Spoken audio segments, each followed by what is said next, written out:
You're walking through Central Park. It's a Tuesday morning. You've got your coffee, your headphones in, and you're just trying to get to work on time. Normal day, normal life. Then you hear it. Not traffic, not a siren. Something older, something your brain struggles to categorize because nothing in your entire lived experience has ever prepared you for it. A sound like a freight train, crossed with a thunderclap, coming from somewhere above the tree line, getting closer, and then you see it. 65 million years of evolutionary history, walking, breathing, looking right at you. A Tyrannosaurus Rex, alive, in 2026. Now, I know what you're thinking. Great, another clickbait science video. But here's the thing. What researchers just pulled out of a T-Rex fossil in Montana's Hell Creek Formation might literally force us to rethink whether that scenario is as impossible as we always assumed. Because they didn't just find bones, they found something that, by every rule of biology and chemistry we have ever written, should not exist inside a 68 million-year-old rock. And today, we are going down that rabbit hole all the way. If you stay until the end of this video, I promise your understanding of life, extinction, and what dinosaurs actually were is never going to be the same. Part 2. The Discovery. Cut 2. Wide shots of Montana Badlands. Dusty, vast, ancient. Before we get into the impossible thing they found, let me set the scene, because context matters a lot. The Hell Creek Formation stretches across Montana, North Dakota, South Dakota, and Wyoming. It is, without question, one of the most important fossil sites on the planet. It's where we found some of the most complete T-Rex skeletons ever discovered. It's where the boundary between the age of dinosaurs and everything that came after is literally written in the rock, a thin, pale layer called the KPG boundary. Above it, no more non-avian dinosaurs. Below it, everything we've been studying for 2 centuries. The specimen in question, cataloged and studied by a team out of North Carolina State University, is a T-Rex femur, a thigh bone, and it's a good one. Massive, dense, beautifully preserved, at least on the outside. Now here's where it gets interesting. When paleontologists want to study the internal structure of a fossil bone, they don't just look at it under a microscope. They have to dissolve the mineral matrix, the stone that has replaced the original biological material over millions of years, using a weak acid solution. It's painstaking work. It takes weeks, sometimes months. But when this team performed that process on the T-Rex femur, something came out that made the lead researcher stop, set down her instruments, and, I'm paraphrasing here, stare at the sample for a very long time without speaking. What she saw shouldn't exist, and the implications of what it means, even if you don't care about dinosaurs at all, are extraordinary. Let me explain exactly what they found and why it breaks the rules. Part 3. What scientists found. Cut 2. Close-up microscope footage aesthetic. Scientific imagery. Okay, quick biology detour. I promise it's worth it. When an organism dies, its body begins to break down.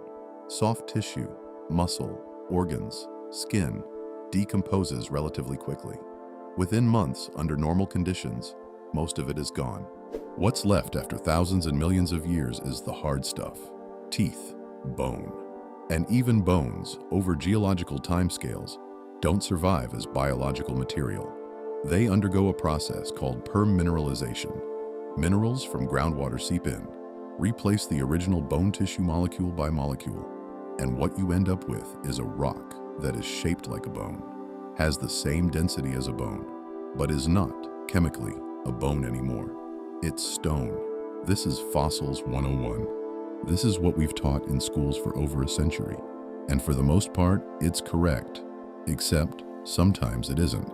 And that exception is where this story lives. In 2005, paleontologist Mary Schweitzer published a paper in Science magazine that shook the paleontology world. Inside a T-Rex femur from Hell Creek, she had found what appeared to be preserved soft tissue, not fossil, not mineral replacement, actual, flexible, transparent, biological tissue.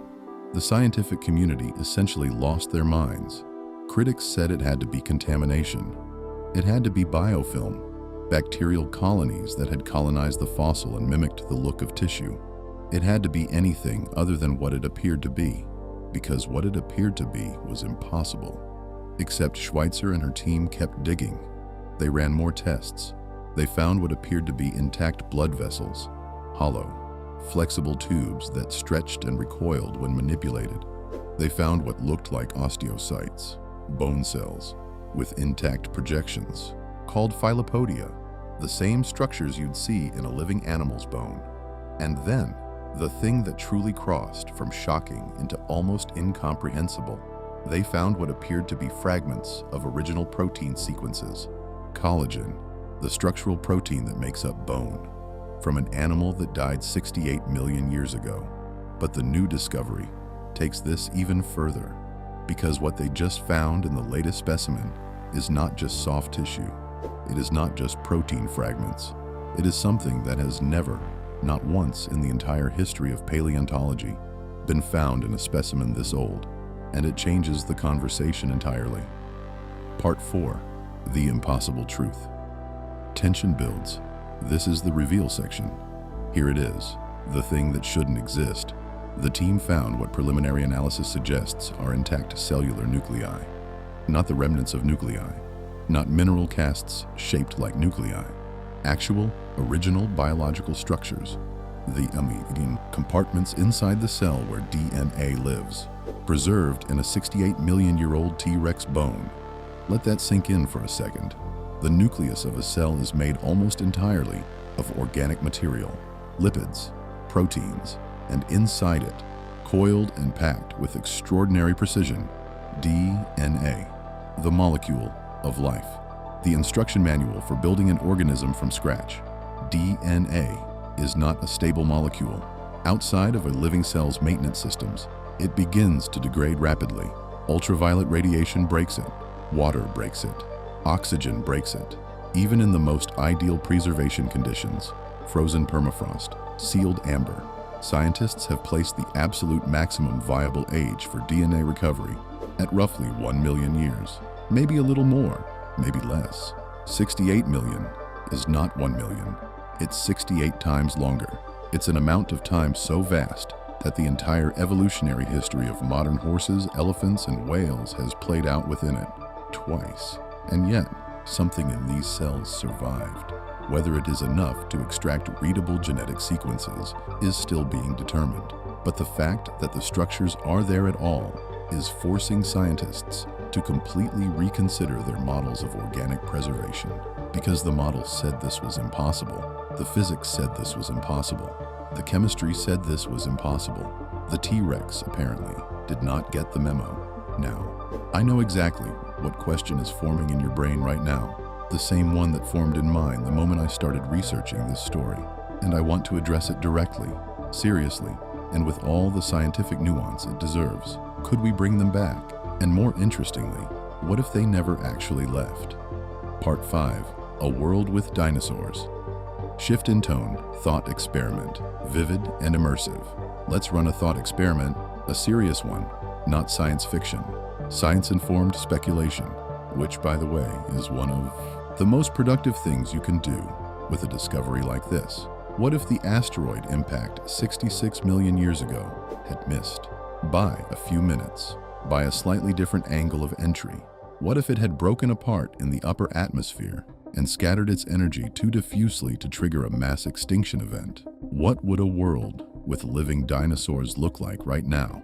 I want you to actually picture this, and I want you to understand that this is not a fantasy scenario. Paleontologists have modeled it. Evolutionary biologists have modeled it. The conclusions are fascinating and deeply strange. First, T-Rex would almost certainly not look exactly as it did 66 million years ago. Evolution doesn't stop over 66 million years. Under different ecological pressures, the lineage that gave rise to T-Rex would have continued to change. We might have seen a T-Rex descendant that was smaller, faster, perhaps more social, perhaps more intelligent, because the evidence we have suggests that theropod dinosaurs, the group that includes T-Rex, were on a cognitive trajectory. They were getting smarter.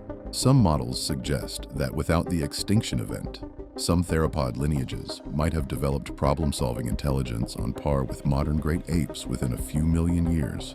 Think about that. There is a version of Earth where a dinosaur is sitting in a tree, using a stick as a tool and solving spatial puzzles.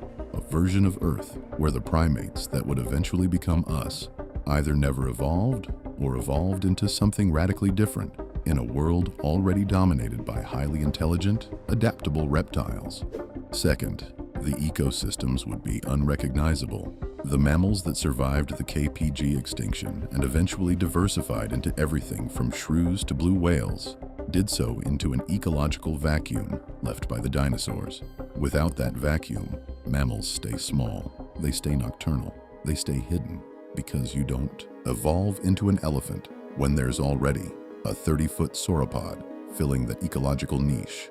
The great grasslands of the world, the African savanna, the American prairies, wouldn't exist as we know them. Grasslands evolved in response to grazing mammals. Without those mammals, you might have vast fern meadows instead, a genuinely alien landscape by our standards. And humans? We almost certainly don't exist. Our entire evolutionary line, primates, hominids, Homo sapiens, required the specific ecological conditions created by the post-extinction world. Remove the extinction event, and you remove us, or you replace us with something else entirely. Something that perhaps shares our capacity for curiosity, but looks nothing like us, and perhaps in a strange mirror of what we did with the natural world. They would one day dig up the bones of something ancient and wonder. But here's the part of this thought experiment that directly connects back to our fossil discovery. In a world where dinosaurs survived, in a world where T-Rex and its descendants kept evolving for 66 million years, what would their biology look like? Because what the fossil is showing us suggests that T-Rex had biological mechanisms we didn't know about, preservation systems at the cellular level that go far beyond what we thought possible, which brings us to the biology. And this is where it gets truly extraordinary. Part 6, the biology breakdown. Back to science mode. Detailed, energetic, fast-paced explanation. Here's what the science team believes may explain the survival of these cellular structures across geological time. And fair warning, this is going to require you to hold a few ideas in your head simultaneously, but I believe in you. The first mechanism is iron, specifically hemoglobin, the molecule in blood that carries oxygen. When an organism dies, hemoglobin breaks down and releases iron ions. Now, iron is a powerful fixative. In concentrations found inside bone, it can cross-link proteins, essentially forming chemical bonds between molecules that lock them in place, prevent enzymatic degradation, and dramatically slow the normal process of decay. Think of it like a biological formaldehyde, produced by the body's own chemistry at the moment of death. Schweitzer's team proposed this mechanism years ago. It explains, at least partially, how soft tissue could survive for millions of years when all conventional models said it couldn't. And the new specimens seem to support this. The chemical signature of iron in the bone matrix is extremely high, but iron fixation alone doesn't explain intact nuclei. That's where the second mechanism comes in. The team found evidence of something called advanced glycation end products, AGIs, within the cellular structures. AGIs form when sugars react with proteins or fats in the absence of enzymatic control. After death, as the normal metabolic processes shut down, this reaction proceeds uncontrolled, and what it produces is a network of extremely stable cross-linked molecules, almost like a biological resin, that can entomb cellular components and protect them from further degradation. In other words, the T-Rex bone may have essentially pickled itself from the inside, using its own biochemistry. And then there is the third mechanism, the one that the research team is most excited about and most cautious about in equal measure, because they believe they have found evidence of antioxidant activity within the preserved cells. Antioxidants are molecules that neutralize the free radicals, the highly reactive chemical species that are the primary driver of oxidative DNA damage. Finding evidence of antioxidant compounds in 68-million-year-old cells is extraordinary. It suggests that T-Rex's cellular chemistry may have had properties that made its tissues inherently more resistant to degradation than modern animals' tissues are, which raises a question that is both scientifically fascinating and, I'll be honest, a little bit humbling. Was the T-Rex, at a biological level, better built to persist than we are? Did 68 million years of evolution produce an animal whose cellular machinery was fundamentally more robust? If that's true, it changes how we think about the entire dinosaur clade. It changes how we think about what made them dominant for so long, and it changes what we think we know about the limits of biological preservation.